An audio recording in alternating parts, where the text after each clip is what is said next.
next speaker, my colleague and friend, Dr. Claudia Mewald. She is not only the coordinator of this Erasmus project, she is also the heart of it. Dr. Claudia Mewald is lecturer at this institute at the University College of Teacher Education in Lower Austria. Her research and her publications focus on English language teaching methodology, on CLIL, on learner autonomy, on testing and assessment. The project PALM has increased her interest in English as a lingua franca and in plurilingualism. She will now present a theoretical framework on intercomprehension.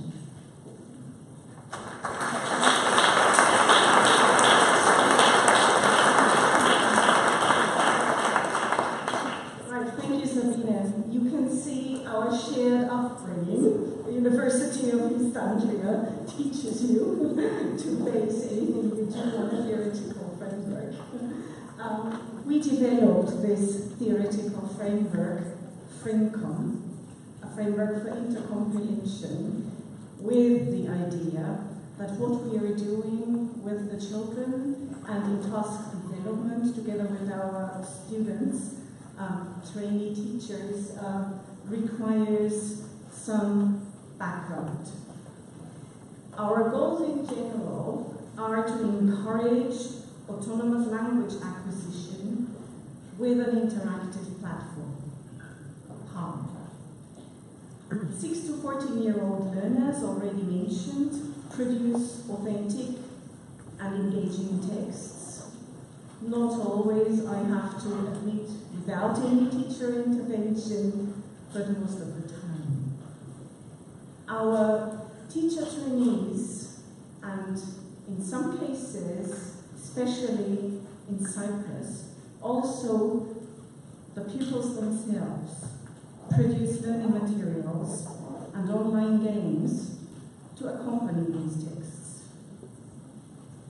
Most of these materials provide intermediate feedback on task performance based on a set of underlying strategies and competencies. We hope that our work will support not only multilingualism, because as we've seen in this primary school classroom, our society is multilingual. But are we also using our languages when we communicate with each other to make us plurilingual? So I think I need to define some of these terms in order to use the same language so that we share the same ideas. Multilingualism, as already mentioned, is the ability to use more than one languages. As we've seen in this short sketch, however, you are not competent unless you use what you know and what you can do.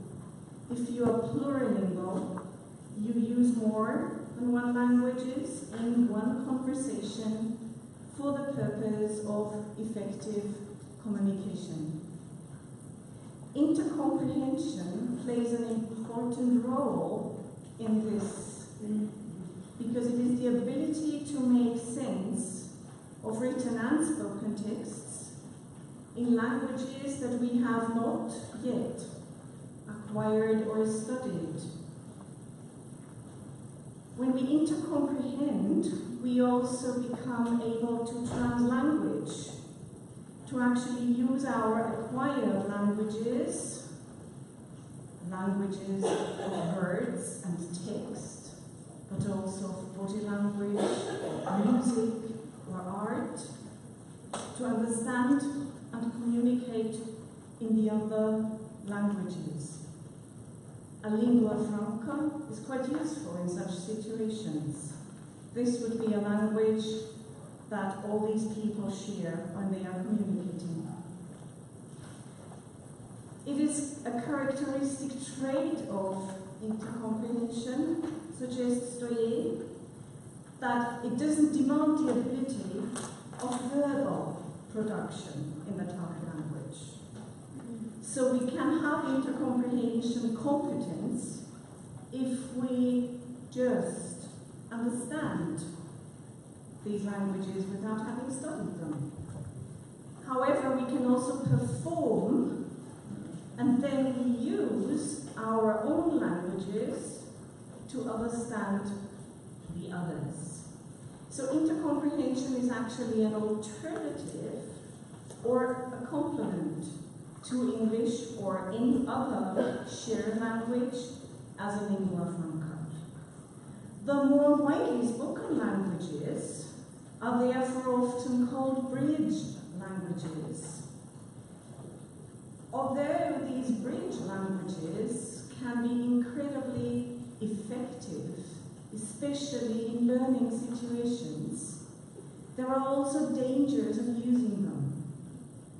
Researchers have identified the danger of linguistic imperialism, a culture-free use of widely used languages, or insufficient communication lacking depth, clarity, and significance.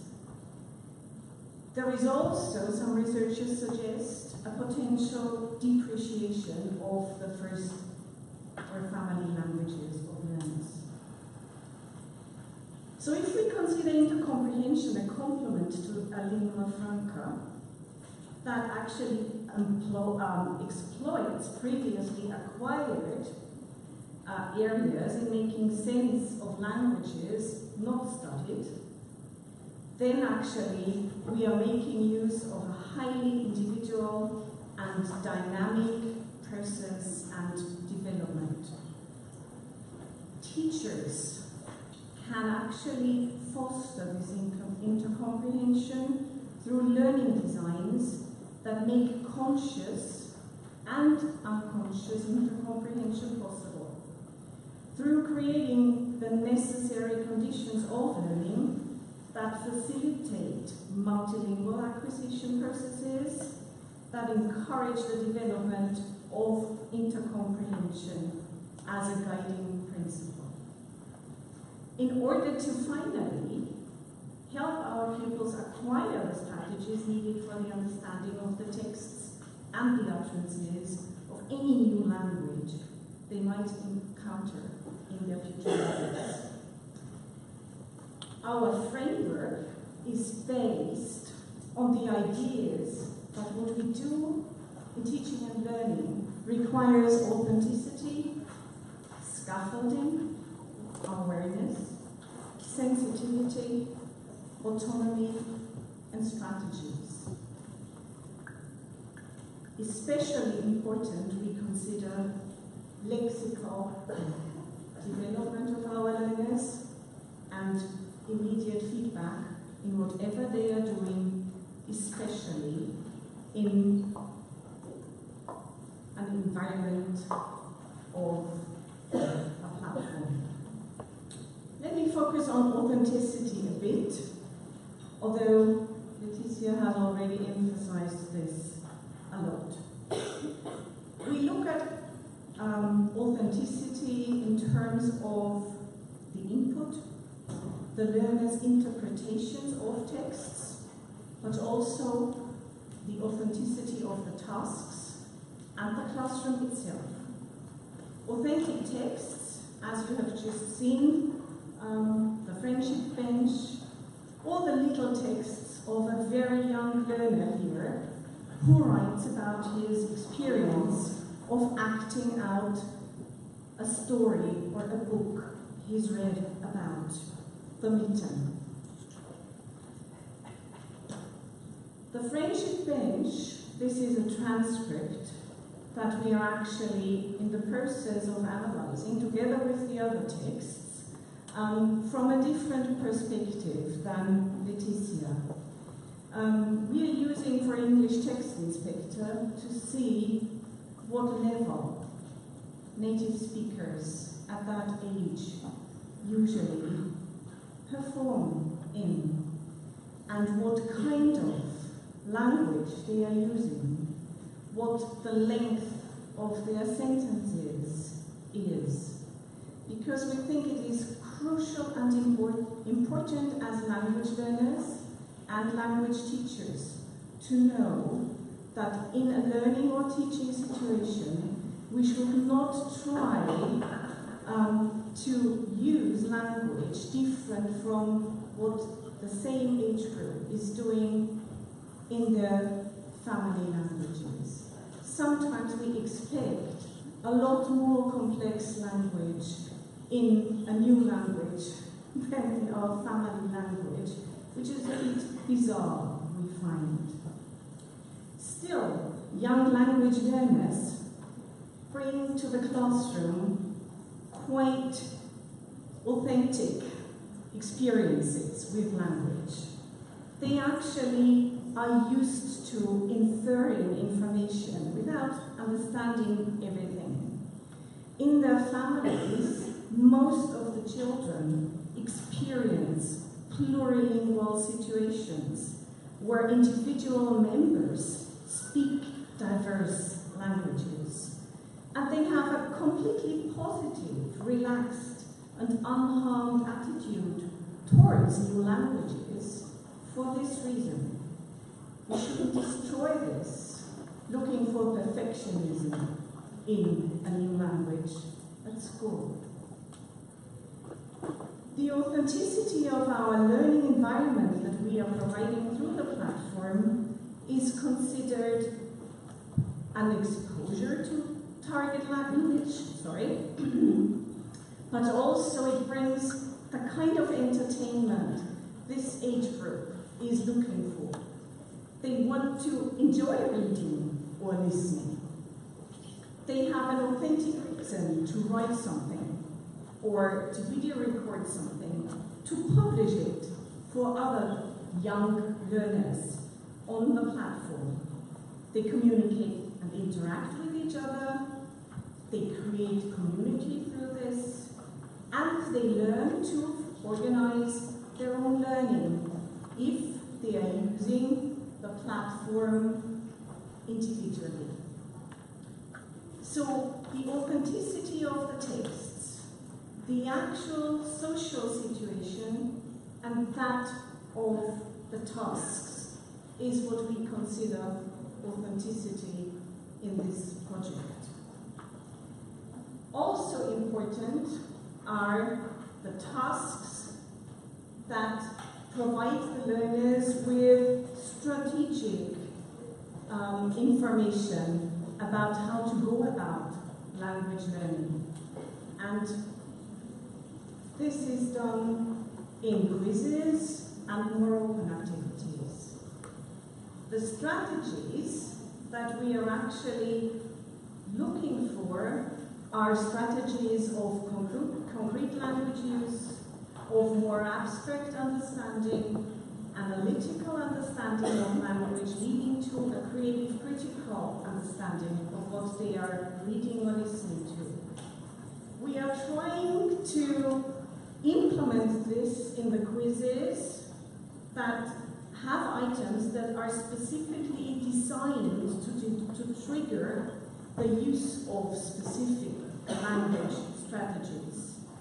Item development, in our case, was done by student teachers who are closer to the age of the learners they are aiming at, and we think that this is also a part of the authenticity of this project.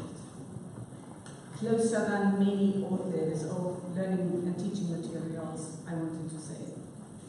So basically, these quizzes provide questions, often in closed format. However, this opens up the opportunity to provide immediate feedback, to tell them you can understand details, or something is not correct, or not quite right.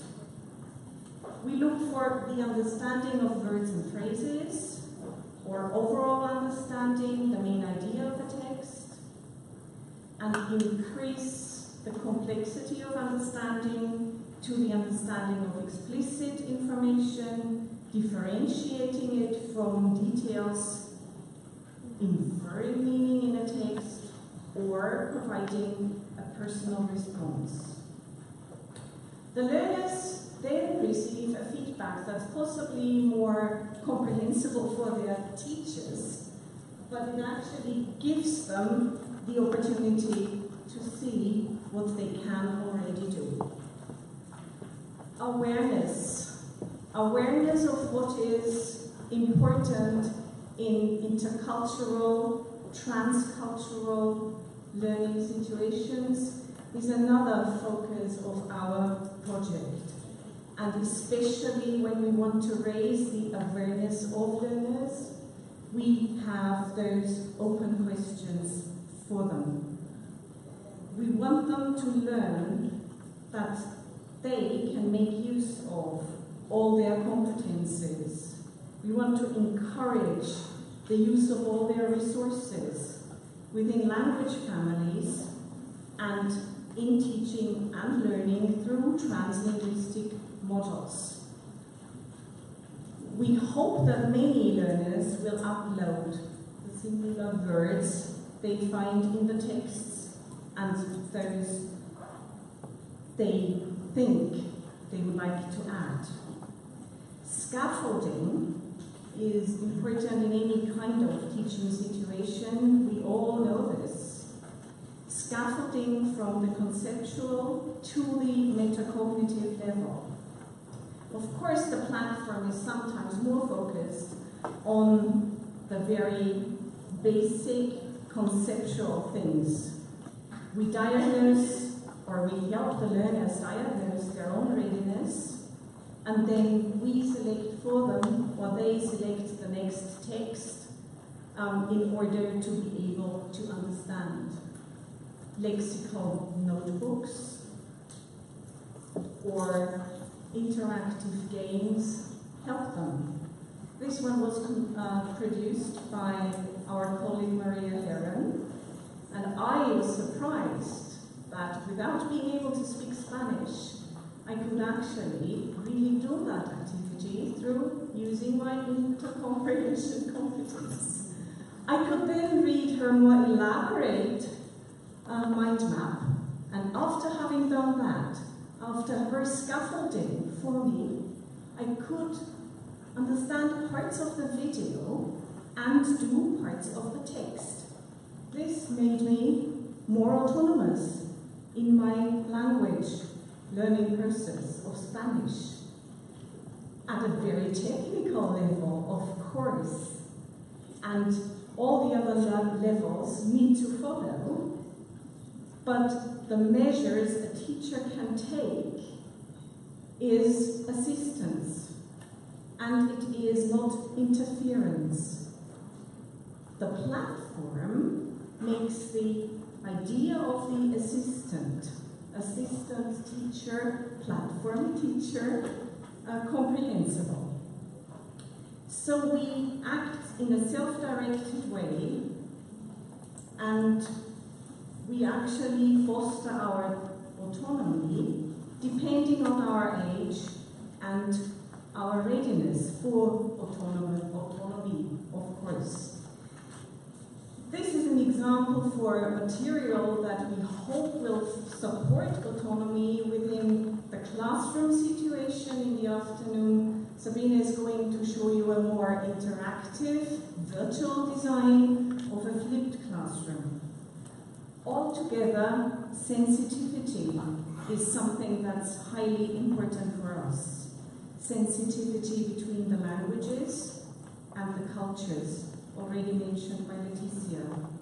Transcultural education, which differs from intercultural education in that it intends to create a transformed cultural understanding, a togetherness rather than a next to each other of cultures, is what we hope is going to happen. Right at the moment, on the platform, this is not in my printout, I just added this. On the platform, you will find texts by learners in various languages about this Mitten story. And we have a situation where a teacher has presented the story The Mitten in English. and where a child whose first language is Russian went home to tell her mom, my homework is to create a mind map about the story about the mitten. And she went back to school with a mind map in Russian, German, the language of education, and English. And we found that suddenly the animals were different as well. This is why, or for the reason, because the child went home and the mother showed the child the original Ukrainian version of the story, which is slightly different from the English one. The child went back to school, created her mind map for the German lesson. So her input was English. At home in the family, she listened to the story in Russian, to go back to school and to retell it in German, translanguaging. And she brought in her own personalized version of the story. This is what we consider sensitivity to language and culture. The children, youth, and teenagers, of course, you saw in the morning, are currently working on intercomprehension and translanguaging tasks with other students while we are doing theory here. When they came, they engaged in an activity, getting to know each other in all the various languages that are present in our project, or actually in this country and in our lingua franca. Earlier, in a project meeting, in a translanguaging meeting at the Free University of Bolzano, they had the opportunity to engage in a cooperative task that provided them with input in various languages and that could only be understood by some and had to be communicated to others. You can see this young Hungarian gentleman explaining to others in probably German or English what is only available in Hungarian language on the board. And also they then have to answer questions that lead them to texts in various languages. Let me come to an end with a big thank you to everybody who is contributing to this project. PALM is the acronym for Promoting Authentic Language Acquisition in Multilingual Contexts. Our acronym and our logo is the palm, to symbolize that we're all similar through our languages and our palms of our hands, but as different as our fingerprints are. All our differences and similarities have created a really diverse and interesting source of materials and experiences for everybody that wouldn't have been possible if many people had not stood together. This wonderful idea of our trainees to take a picture of their feet standing together when they were taking our work through the city of Baden is for me the most important result of a project. Thank you, everybody. Thank you, my colleagues from the PALM team.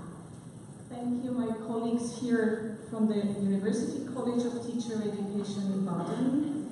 Everybody who had a helping hand for us, but most importantly, thank you to our trainee students who stood together and produced what you can see on the platform. Without them, and without the children you saw in the morning, and many others in many countries, this would not have been possible.